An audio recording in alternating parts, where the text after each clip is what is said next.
There are so many new beauty releases happening all the time, so we gathered some of the most hyped products from August to test for ourselves.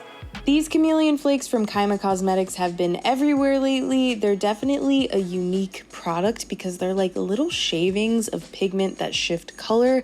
I wanted to try these mixed with the Glistening Pigment mix, which is how I saw it being used all over TikTok, but I could not get this to look good. No matter what I did, adding more of the mix, using less, mixing it for longer, it honestly doesn't look that bad on camera, but nothing was making it look like what I saw in so many videos. I finally decided to use it how it's recommended on the product page. Just apply a thin layer of glitter adhesive and tap the flakes on, and it worked amazingly. These look so beautiful on the eyes, they really do, but they come with a bit of a learning curve.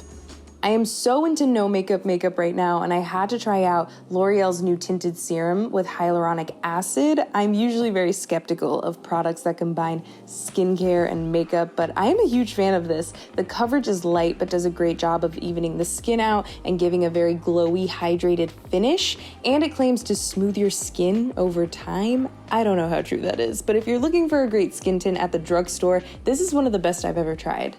Coley Cosmetics is a new brand for me. These eyeshadow bases were all over social media, and I was very intrigued because I've never used a colored base before. So to see what the difference was, I applied the base to just one eye and then applied shadow to both eyes.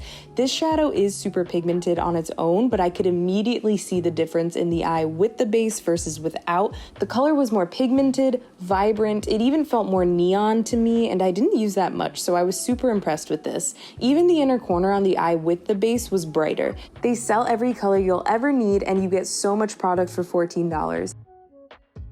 Next, I tried these little cotton swab lipsticks from Fomomy. You basically snap its neck and lipstick inside the stick, drains to the bottom end, and then you apply.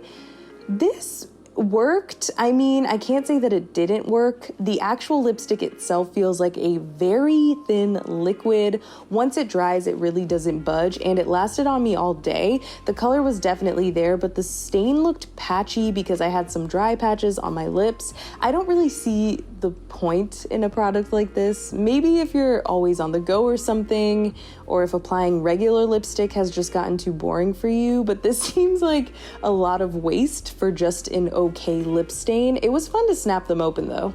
And finally, we have an interesting product from McGrath, the IntensifEyes Artistry Wand.